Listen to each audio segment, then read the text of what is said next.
자, 첫 번째 경기 이제 체코 대 북마케도니아. 자, 일단 뭐 체코 같은 경우에는 주요 미드필더인 지금 사딜레크가 결장 중. 그리고 이제 북마케도니아 같은 경우에는 주전공민 지금 바르디가 결장 중입니다.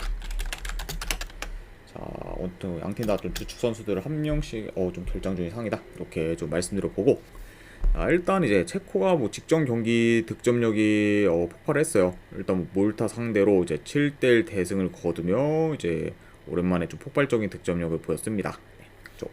그리고 만약에 이제 체코가 이번 북마케도니아 전까지 잡게 되면은 유로 시작 전에 친선 경기 전승으로 이제 마무리를 하게 됩니다.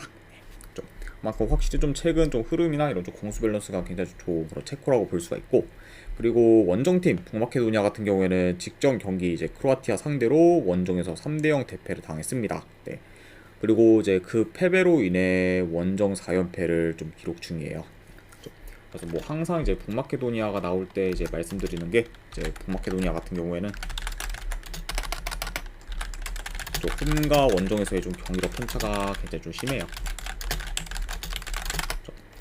뭐 홈에서는 진짜 뭐 공격적이나 그리고 좀 수비에서도 나름 좀 안정감을 보이는 반면, 원정에서는 아예 이제 홈과는 좀 다른 팀일 정도로 뭐 이제 공수 방면에서 더 떨어지는 모습을 좀 줄곧 보이고 있죠. 아무튼 이런 지금 원정에서의 북마케도니아라고 이제 볼 수 있을 것 같습니다. 자, 일단 뭐 전반적으로 홈에서 이제 체코가 템포 조절하며 경기를 좀 운영할 것으로 봐요. 그리고 이제 북마케도니아 같은 경우에는 홈에 비해 원정에서의 그런 공격 전개가 좋지 못하다 보니 이번 경기 역시 좀 공격에서 풀어가는 데 있어 다소 좀 어려울 수 있다고 봅니다. 그리고 이제 체코 같은 경우에는 워낙 좀 수비 밸런스도 좋다 보니까 이런 점을 좀 고려했을 때 뭐 더더욱 좀 북마케도니아가 공격에서 고전할 가능성도 있지 않나 한번 생각을 보네요. 네, 그렇죠. 자, 그러니까 뭐 현재 지금 흐름, 경기력, 약간 뭐 이런 걸 다 이제 고려를 하면은 이제 뭐 체코 사이드를 보고, 뭐 이제 한 가지 약간 좀 염두에 둬야 할 거는, 뭐 이제 체코가 이제 이 경기 끝나고 나서는 이제 바로 유로 이제 경기를 이제 치러야 되기 때문에 어느 정도 좀 힘을 빼고 나올 수 있다. 네, 요 정도가 약간 조금 염두에 둘 만한 상황이지 않나 생각을 해봐요. 네. 다만 근데 이런 점을 이런 약간 점을 좀 제외하면은 그래도 요 경기는 체코 사이드로 보는 게 조금 더 합리적이지 않나 한번 생각을 해봅니다. 자, 그래서 저는 요 경기는 승패 본다고 하면은 체코 사이드 보도록 할게요. 체코 승 보는 경기. 그리고 어느 말을 본다고 하면 이건 언더 사이드로 접근하도록 하겠습니다. 6.5 기준 언더. 자, 이렇게 한번 가져가 보도록 할게요. 체코 승에 어느 말 언더 가져가는 경기. 이렇게 보도록 하겠습니다. 자, 그 다음에 이제 폴란드 대 튀르키예. 자, 일단 이제 폴란드 같은 경우에는 현재 이제 수비수인 키비오르 그리고 짤레브스키 등 몇몇 선수들이 결장 의심인 상황이에요. 이렇게 볼 수 있고, 그리고 이제 튀르키예 같은 경우에는 지금 좀 결장자가 많습니다. 일단 확실히 좀 공격에서의 핵심인 그 위나를 좀 포함해서 수비수인 지금 쇠인지 그리고 지금 카바까지 결장을 하면서 좀 공격과 수비에서의 그런 전력 누수가 어느 정도 있는 편이에요.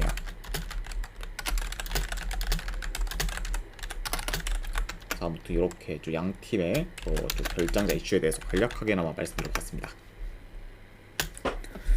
자, 일단 이제 폴란드 같은 경우에는 직전 경기 이제 우크라이나 상대로 많은 좀 득점 기회를 만들며 3대1 승리를 좀 거뒀습니다. 네. 그러면 이제 작년 뭐 유로에서 조별리그 때보다는 훨씬 더 좀 나아진 그런 좀 폴란드라고 볼 수 있죠.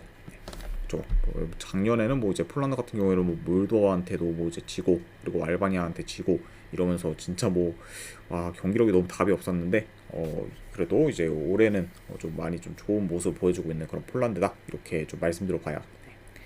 자, 그리고 이제 튀르키예 같은 경우에는 현재 뭐 이제 어느 정도 결장자가 있긴 하지만 그래도 이제 직전 경기 이탈리아 상대로 무승부를 거두며 굉장히 좀 저력 있는 모습을 좀 보였어요. 그래서 물론 뭐 이제 그 경기에서 튀르키예가 잘한 것도 있긴 하지만 뭐그 이상으로 이탈리아가 이제 많이 좀 저조한 경기력을 좀 보였던 경기라 볼 수 있습니다. 게다가 오히려 더 위협적인 기회는 튀르키예가 더 많이 만들었다고 볼 수도 있을 정도로 그래도 확실히 직전 경기 좀 선방한 그런 튀르키예라고 볼 수 있네요. 자, 일단 이제 폴란드 같은 경우에는 확실히 좀 작년에 비해 좀 중원 장악력이 좀 많이 좋아졌어요. 그리고 가장 좀 눈에 띄게 좋아진 게 좀 공격 전개 또한 많이 지금 나아졌기 때문에 확실히 지금 튀르키예에 비해 경기력 면에서 더 기대치가 지금 높은 상태입니다. 그러니까 확실히 뭐 현재 좀 경기력만 봤을 때는 뭐 폴란드가 더 좋다고도 볼 수 있다, 이렇게 좀 말씀드려 봐요. 네. 자, 그러다 보니까 폴란드가 좀 더 홈에서 유리한 고지를 좀 점할 수 있지만 문제는 지금 튀르키예가 어느 정도 결장자가 있다 해도 폴란드에 비해 뭐 전력 면에서 크게 지금 밀릴 게 없고, 그리고 양팀 다 지금 유로를 앞두고 있는 상황이기 때문에 선발 라인업 변수가 크다는 점도 어느 정도 염두는 해둬야 되지 않나 생각을 해봅니다. 그렇죠? 게다가 이제 심지어 폴란드 같은 경우에는 튀르키예보다 3일 먼저 유로 경기를 좀 치르기 때문에 약간 이런 점을 좀 고려했을 때는 라인업 변수도 어느 정도는 고려는 해야 되지 않나 생각을 해봐요. 네. 그렇죠? 그러니까 확실히 좀 전력적으로 나선다고 하면은 뭐 현재 좀 폴란드가 그래도 더 유리해 보이는 거는 사실이긴 하지만, 이런 약간 변수까지 좀 생각을 했을 때 이거를 좀 무작정 승으로 가져가기는 다소 좀 애매하다 보니 저는 이 경기는 승패보다는 고배당 자비로 접근을 하는 게 조금 더 낫지 않나 생각을 해봐요.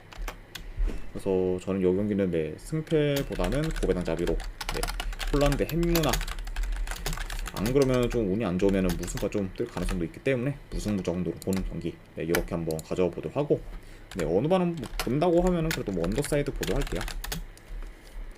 그래서 폴란드 햄무알부 2.5 기준 언더로 접근하도록 하겠습니다.